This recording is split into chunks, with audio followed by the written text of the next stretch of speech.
Hello everyone, this is Ibrahim and we're still doing the Learn Flutter short videos. So in the last video we've seen how to add an image. In this video what we want to achieve is that we want to have a scrollable effect to the page we have here. In the onboarding screen, we want to display different screens on the same different screens. We can achieve the onboarding screens, the widget, through implementing different screens and navigating from one screen to another.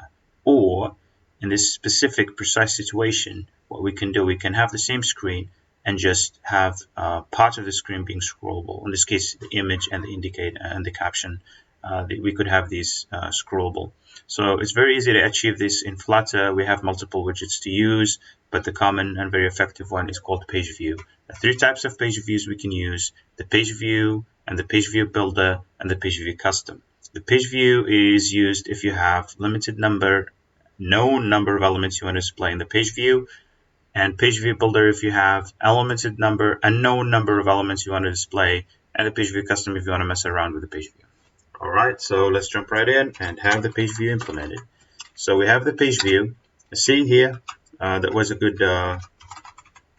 See, we have the PageView Builder, and the PageView Custom. We'll stick the PageView. This takes in children.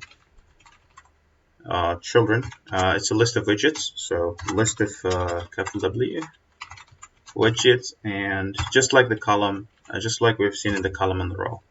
And in here you can display limited number of elements. In this case, we want to display the image and the caption. So we could have this wrapped up in a so we could have this in a column. Yeah, we could have this in a column, and this again takes in children and a widget, type of widget, and then we could display the elements within it.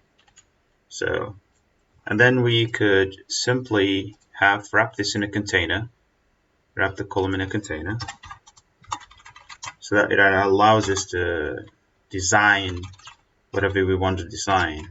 So it's always good to have, let me just copy this and put it inside of the container. There we are, and then just duplicate this multiple times. So for the first image, the second image, and the third image.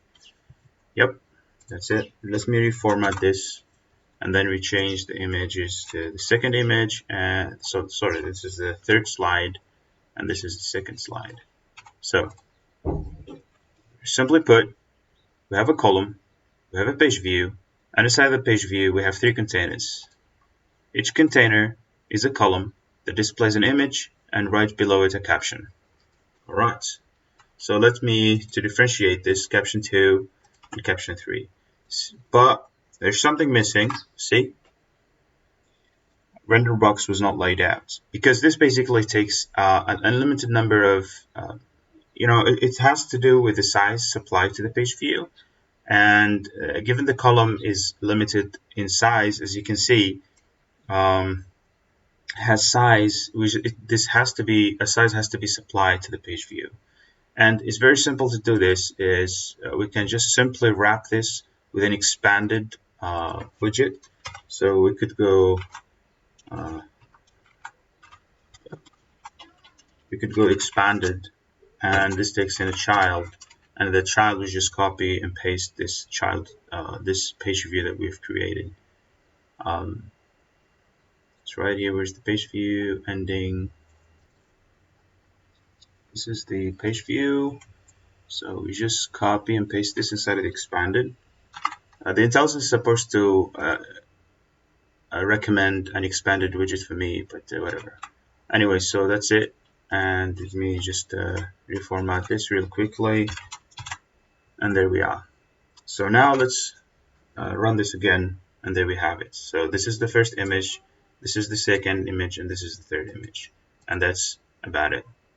That's the page view. That's the page view for you. And this has exceeded the 3-minute cap we've set, but no worries. See you on the next one.